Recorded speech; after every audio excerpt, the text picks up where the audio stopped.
Alhamdulillahilladzi wa bi ni'matihi tatimmus shalihat wa bi fadlihi wa rahmatihi tughfarudz dzunub wal khati'at.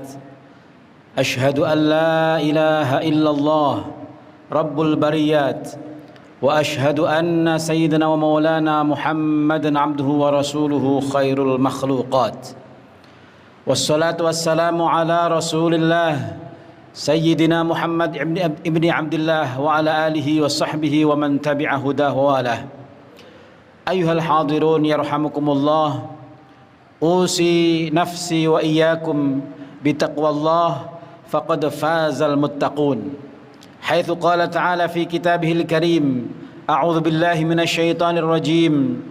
Ya ayyuhalladzina amanu taqullaha ittaqullaha haqqa tuqatih wa la tamutunna illa wa antum muslimun. Aw qala ta'ala fi ayatin ukhra fattaqullaha mastata'tum. Sidang Jum'ah yang semoga senantiasa Allah curahkan rahmatnya, hidayahnya, inayahnya, riayahnya, keberkahan dan ridhonya kepada kita semua. Amin ya rabbal alamin. Alhamdulillah, pada siang hari ini kita bisa hadir di Masjid Bani Umar ini dalam rangka menjalankan sholat Jumu'ah. Semoga hadirnya kita di masjid ini Allah catat melalui malaikatnya sebagai amal soleh kita, amal khair kita untuk bekal di hari kemudian kelak. Amin, amin ya rabbal alamin. Ayyuhal hadirun yarhamukumullah.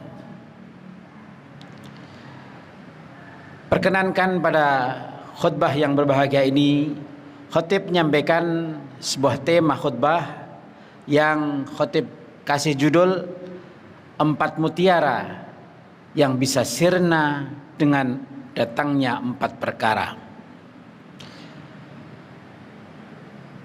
Judul ini terinspirasi oleh satu makalah yang ada di kitab Nasaihul Ibad, susunan seorang ulama Nusantara yang lama hidup di Makkah Al-Mukarramah, namanya Syekh An-Nawawi Al-Bantani.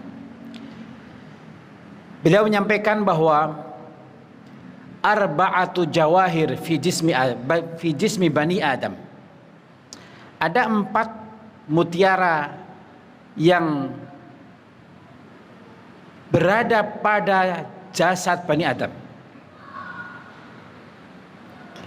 Setiap kita ini adalah cucu anak Adam.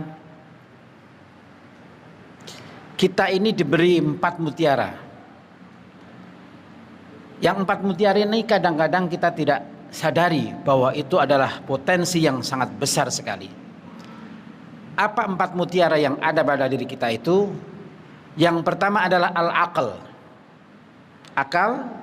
Yang kedua adalah ad-din, keberagamaan. Kemudian yang ketiga adalah al-haya, rasa malu. Yang keempat adalah al-amal as-saleh, amal soleh. Kita kupas apa makna itu al-aql, ad-din, al-haya dan al-amal soleh. Kita diberikan kelebihan sebagai makhluk Allah Subhanahu wa taala, sebagai ciptaan Allah Subhanahu wa taala dibanding makhluk yang lain seperti binatang misalnya. Adalah di antaranya adalah Allah berikan kita namanya al-aql, akal, pikiran.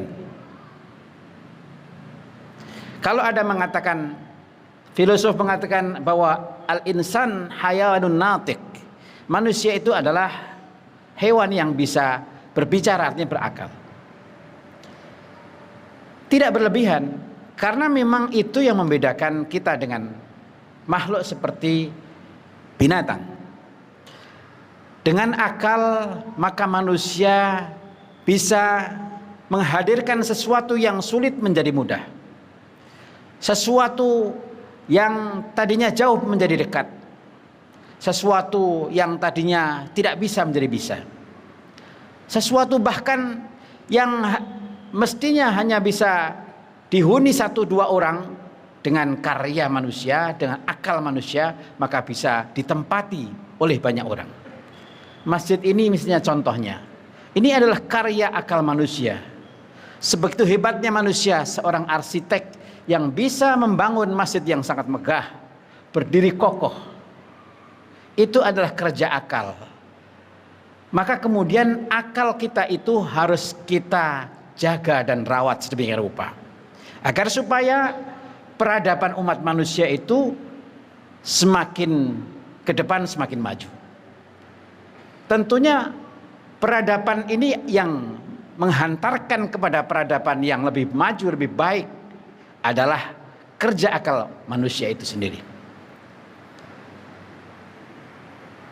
Sekarang orang bisa, saat ini saya bicara, saat ini kita bicara, di belahan bumi lain juga bisa menyimak kita. Itu adalah kerja akal yang harus diapresiasi oleh kita.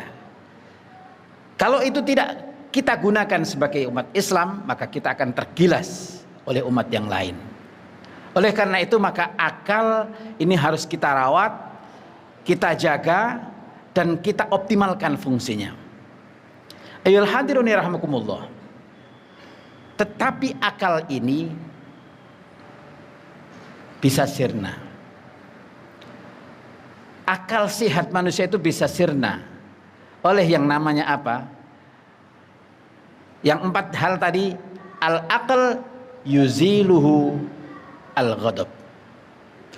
Kalau datang kemarahan kita, maka akal sehat itu bisa sirna dari diri kita.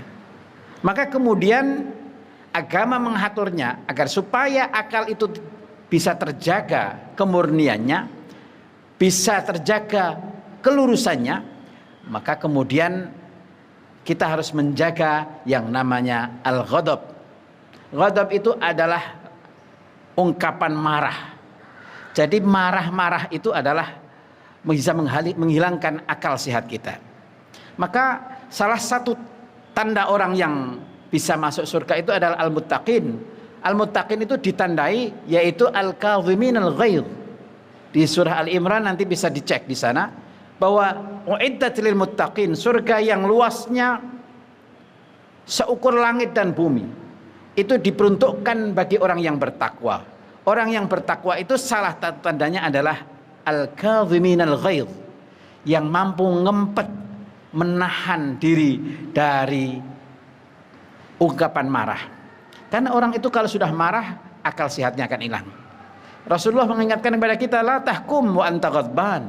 Jangan kamu ambil keputusan baik menyangkut diri kamu sendiri ataupun menyangkut orang lain ketika kamu dalam kondisi marah. La tahkum wa anta ghadban. Maka hal-hal yang menghantarkan kepada sikap marah itu harus kemudian dihilangkan. Seorang hakim mau mengambil keputusan penting, maka kemudian dia harus persiapkan mentalnya agar supaya ketika dia memutuskan sebuah perkara itu bukan berdasarkan like and dislike, bukan berdasarkan kemarahan. La tahkum wa anta ghadban. Ayyuhal hadirun rahimakumullah. Itu yang pertama.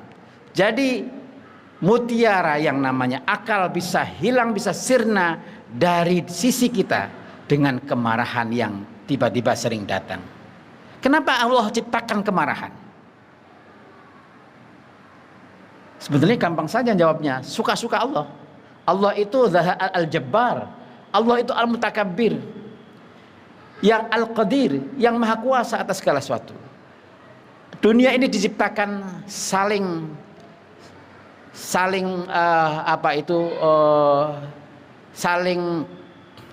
ada plus, ada minus. Saling berjodoh. Wa min kulli syai'in khalaqna zawjain la'allakum tadhakkarun. Segala sesuatu Allah ciptakan zaujain. Zaujain itu bukan suami istri maksudnya. Zaujain adalah berpasangan. Kalau ada hati yang rendah hati, maka kemudian juga ada kemarahan yang itu dipicu oleh tinggi hati. Ada jauh, ada dekat, ada kanan, ada kiri. Ada surga, ada neraka, ada laki-laki, ada perempuan. Wa min kulli syai'in khalaqna zawjain la'allakum tadhakkarun. Ayyuhal hadirun rahimakumullah. Oleh karena itu maka mutiara yang pertama yang bernama akal harus kita jaga, harus kita rawat. Karena peradaban umat manusia bisa maju itu karena diantaranya adalah kerja akal. Allah sampaikan di surah At-Taubah, wa qul i'malu fasayarallahu amalakum wa rasuluhu wal mu'minun wa saturadduna ila alimil ghaibi wasyahadah fayunabbiukum bima kuntum ta'malun. Katakan wahai Muhammad, i'malu, berkaryalah. Bagaimana kita akan berkarya kalau tidak punya akal? Tidak punya pikiran. Kita berkarya itu dengan akal. Kalau kita bisa berkarya, bekerja optimal, fasayarallahu amalakum wa rasuluhu wal mu'minun, maka Allah akan melihat karya kita. Rasul akan bersaksi dengan karya kita. Juga orang-orang sekitar kita yang meyakini, orang-orang yang beriman juga akan mengapresiasi, memberikan penghargaan terhadap karya kita. Karya itu diantaranya penopangnya adalah akal sehat. Kemudian yang kedua,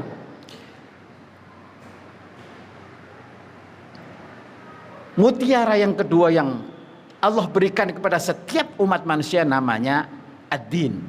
Ad-din itu agama. Ad-din itu keberagamaan. Setiap orang punya rasa namanya takut, punya rasa namanya pikiran, perasaan yang tidak selalu bisa untuk merespon sekitarnya. Ada sesuatu yang lebih besar dari dirinya. Ada sesuatu yang lebih dahsyat dari ini semuanya. Karena akal pikiran manusia itu tadi terbatas sifatnya. Ketika akal berpikir tentang bulan, maka kemudian di balik bulan sana, di balik rembulan, di balik planet itu, akal manusia tidak akan mampu menjangkaunya. Mungkin hanya sekedar menghitung, memperkirakan, tetapi kepastiannya tidak tahu. Itu artinya keterbatasan akal manusia. Oleh karena itu maka kemudian agama datang melalui rasulnya, melalui nabi, utusan Allah Subhanahu wa taala untuk membimbing akal manusia, membimbing umat manusia agar supaya tidak salah jalan. Agama datang. Agama memberikan pengertian, pemahaman, penyadaran kepada kita bahwa ada yang maha dahsyat di luar sana. Ada yang maha dahsyat di luar kita ini. Itulah Allah Subhanahu wa taala. Maka kemudian agama itu perlu hadir di tengah-tengah kita agar bisa menuntun kehidupan kita. Tetapi keberagamaan itu bisa sirna pada diri kita ketika kemudian yang muncul adalah hasad kita, hasud kita. Apa itu hasud? Kenapa sampai kita disuruh membaca surat Al-Mu'awwidzatain? Wa min syarri hasidin idza hasad. Aku mohon kepada Allah agar supaya disingkirkan dari kejahatan orang yang hasud ketika hasud. Wa min syarri hasidin idza hasad.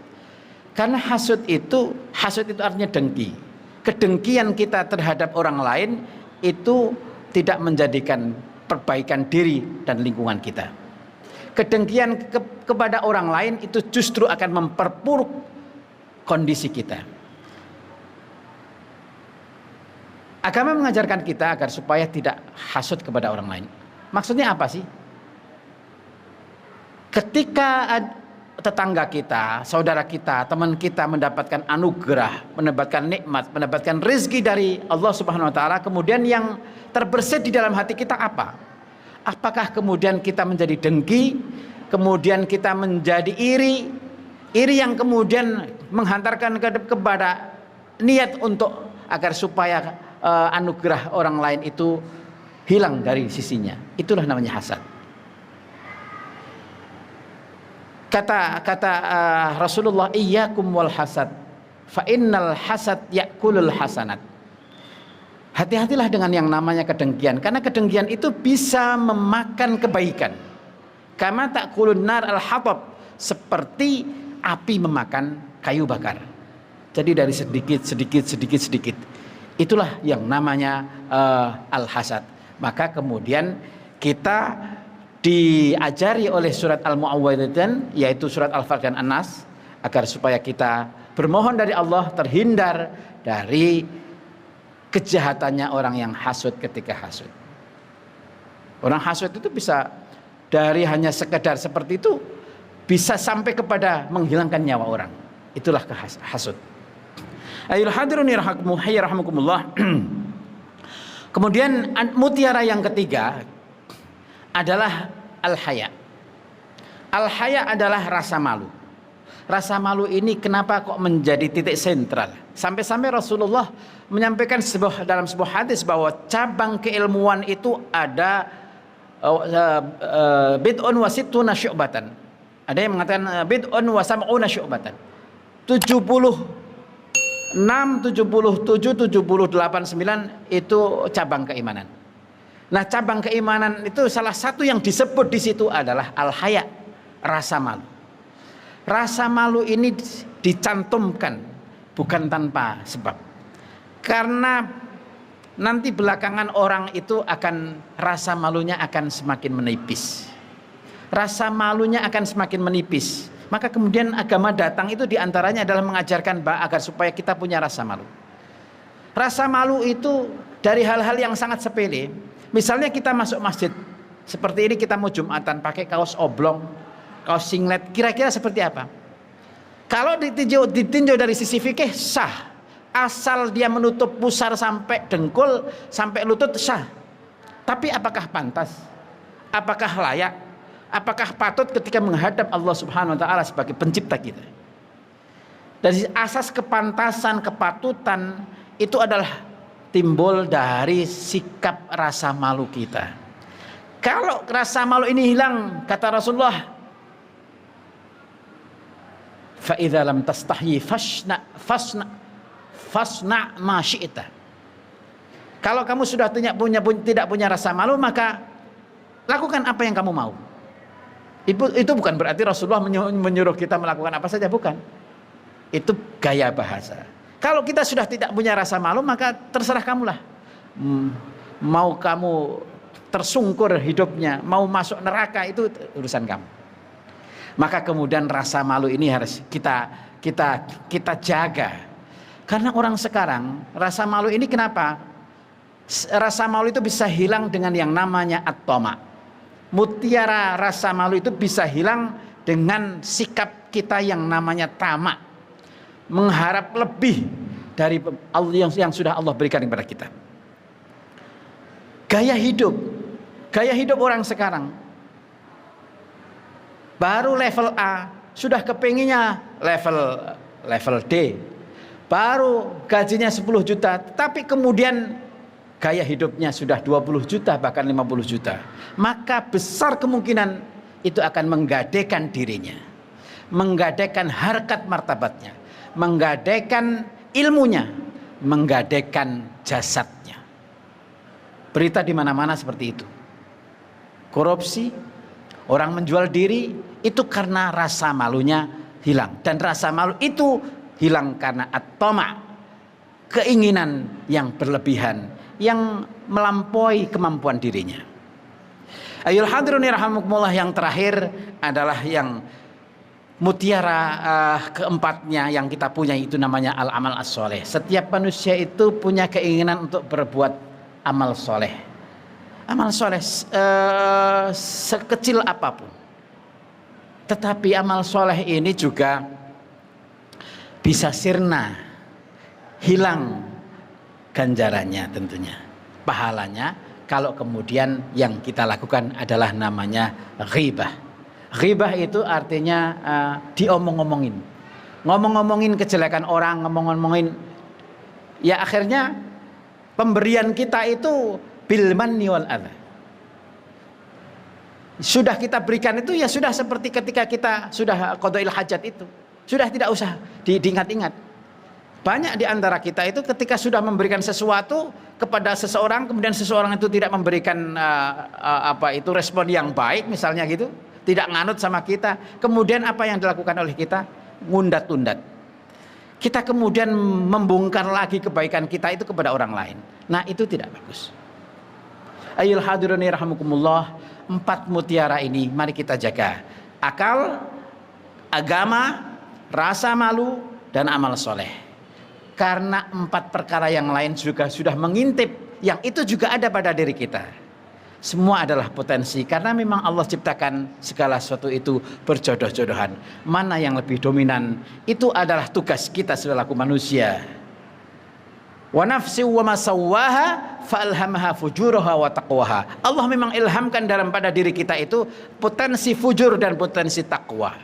Qad aflaha man zakkaha wa qad khaba man dassaha. Sungguh beruntung orang yang mampu mensucikan, orang yang mampu kemudian menumbuhkan, artinya mendominasikan sifat baiknya, kemudian menguburkan sifat buruknya. Semoga bulan Syawal yang barusan yang sedang kita jalani ini, barusan kita menjalani Ramadan, kita benar-benar bisa memetik madrasah Ramadan sebaik-baiknya, sehingga bulan Syawal dan seterusnya bisa kita jaga nilai-nilai Ramadannya.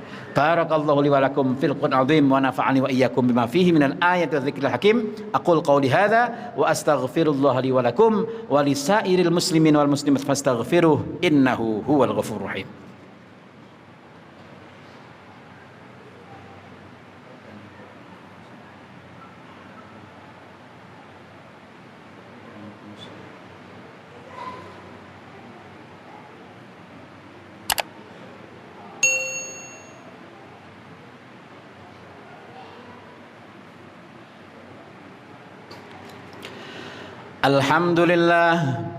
Alhamdulillahilladzi an'ama 'alaina bi ni'matil imani wal islam. Wassalatu wassalamu ala khairil anam sayyidina wa maulana Muhammadin sallallahu alaihi wasallam sayyidil insi wal jan wa ala alihi wa sahbihi madadal ayyam.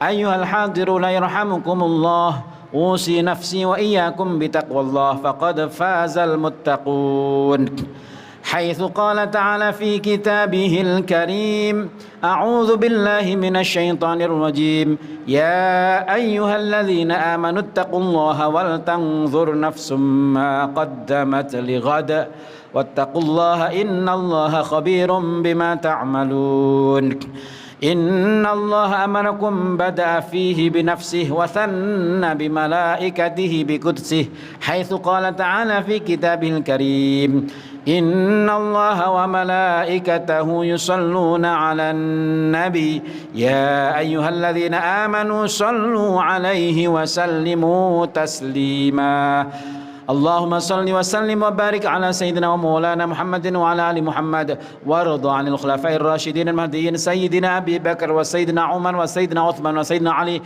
وعن بقية الصحابة أجمعين ومن تبعهم بإحسان إلى يوم الدين اللهم اغفر للمسلمين والمسلمات والمؤمنين والمؤمنات الأحياء منهم والأموات اللهم انصر من نصر الدين واخذل من خذل المؤمنين اللهم اجعلنا وأولادنا وذرياتنا وتلاميذنا وهذه الجماعة من أهل العلم وأهل الخير وأهل القرآن وأهل العبادة وأهل السنة والجماعة ومن تال القرآن وقارئ القرآن وحافظ القرآن وعامل القرآن ومن الذين يستمعون القول فيتبعون أحسنه اللهم اجعلنا وإياهم من العائدين والفائزين والمقبولين كل عام ونحن بخير أجمعين برحمتك يا أرحم الراحمين ربنا آتنا من لدنك رحمة وهيئ لنا من أمرنا رشدا ربنا آتنا في الدنيا حسنة وفي الآخرة حسنة وقنا عذاب النار عباد الله إن الله يأمر بالعدل والإحسان وإيتاء ذي القربى وينهى عن الفحشاء والمنكر والبغي يعظكم لعلكم تذكرون أقيموا الصلاة